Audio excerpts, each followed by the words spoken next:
William Shakespeare is one of the most beloved writers in history, with his classics including Romeo and Juliet, Macbeth,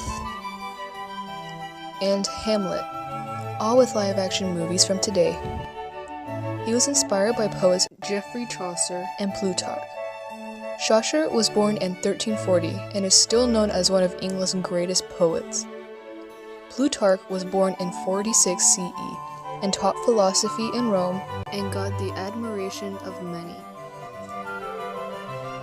William Shakespeare was born in April 1564 in Stratford, England, to Mother Mary Shakespeare and Father John Shakespeare, who had 8 children, but only half of them survived long term. His siblings' names in order from oldest to youngest were Joan, Margaret, Gilbert, another daughter named Joan, who was named after her late sister, which was very common in the Elizabethan era. The last 3 are Anne, Richard, and Edmund Shakespeare. The first Joan died at only 2 months, and Margaret passed at 1 year. Both of their deaths were believed to be from the bubonic plague. Anne later passed at 8 years, and Edmund at 27. Both causes of their deaths are unknown.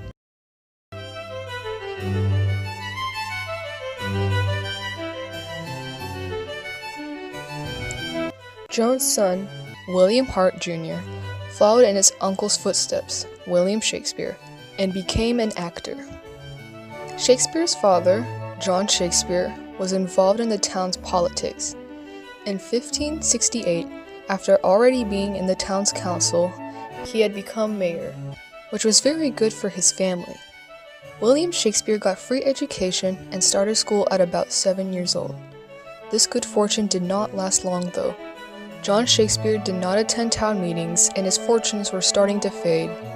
Not too long after, Shakespeare got married and had children, all while living with his parents, so their home was very crowded.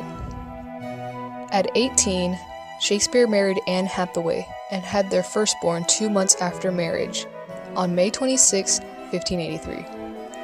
Her name was Susanna. 2 years later, Anne gave birth to fraternal twins, Hamnet and Judith. Their names came from Shakespeare's close friends, Hamnet and Judith Salder.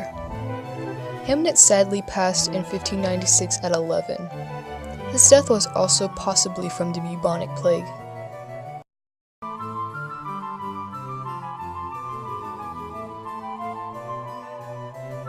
Around the 1580s, Shakespeare pursued his writing career in London because he had a passion for the performing and writing industry, so he wasn't really at home with Hathaway because of his career. By the 1590s, Shakespeare started working as a managing partner in an acting company in London, which was named Lord Chamberlain's Men. He had a connection with them for most of his career as a playwright. By 1592, there was evidence that Shakespeare was living as an actor and a playwright and most likely had several plays produced. His first play was Henry VI, Part 1. Shakespeare was quickly becoming popular, so much so that playwright Robert Greene gave him harsh critiques, calling him an upstart crow. This was most likely said because Greene was envious of Shakespeare's work. By 1598, Shakespeare had produced 15 plays, including Romeo and Juliet, A Midsummer Night's Dream, The Merchant of Venice, Love's Labour's Lost, and Richard II. Writer Francis Mears published an outstanding review of Shakespeare's work. By the end of his career, he wrote 37 plays in total. In 1601, Shakespeare's father passed away. It is believed that his death was the motivation to write Hamlet, and over the next few years his poems were rather dark and had a brooding tone.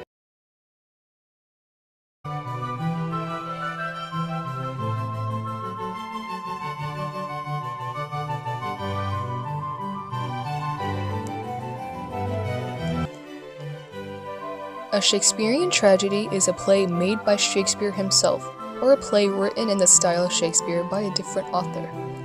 His tragedies have its own specific features, which distinguish it from other kinds of tragedies. A Shakespearean tragedy is unique from other tragedies because of the different elements included in them. These elements are a tragic hero, which is when the main character is cursed by fate and possessed by a tragic flaw. An example of such would be Romeo and Juliet, because of his traits of loving easy and believing in fate. My heart's dear love is set on the fair daughter of rich Capulet. Next is a struggle between good and evil, which is the struggle taking place in the plot or even in the main character. A prime example would be the play Macbeth. The main character, Macbeth, struggles between good and evil the whole play. Macbeth is known as a good person and is afraid of doing bad things. But his wife, Lady Macbeth, pressures him into committing murder, which is Macbeth's struggle with good and evil. The next element is hamartia, which is the fatal character flaw of the tragic hero.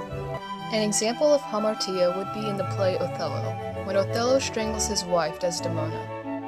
Othello thought Desdemona was being unfaithful to him. Othello's character flaw is jealousy, because he believed his wife was cheating on him, when she was not. The next element is tragic waste, which is when good is destroyed with bad at the end of the play, which is usually an unnecessary death. An example of that is when Romeo killed himself before he knew Juliet wasn't actually dead. External and internal conflict are also elements. Another key element is supernatural elements, which include magic and witchcraft. An example would be the witches in Macbeth. Next is lack of poetic justice, which is when the play ends poorly for everyone. An example of that would be in Romeo and Juliet, when both characters die and the families are heartbroken. And lastly is comic relief, which is when a character participates in a scene to add humor and light. An example of this would be the porter in Macbeth, who was making jokes, coincidentally, right after the death of King Duncan, because he was drunk.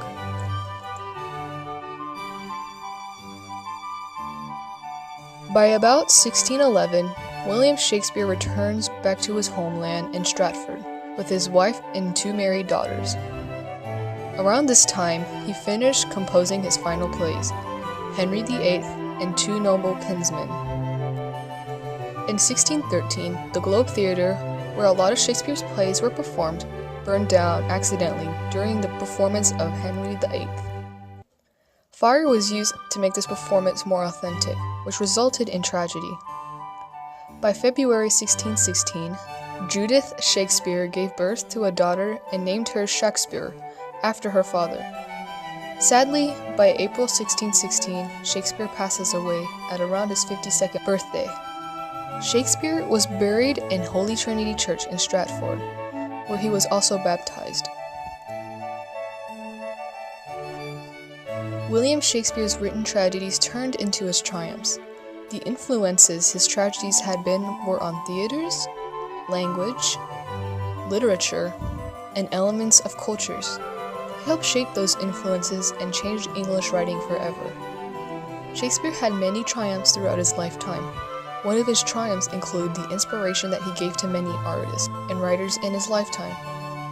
Some examples of writers he inspired include Herman Melville, Charles Dickens, Thomas Hardy, William Faulkner, and John Keats.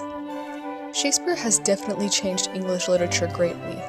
While he has had many tragedies in his own life, his written tragedies are his greatest triumphs.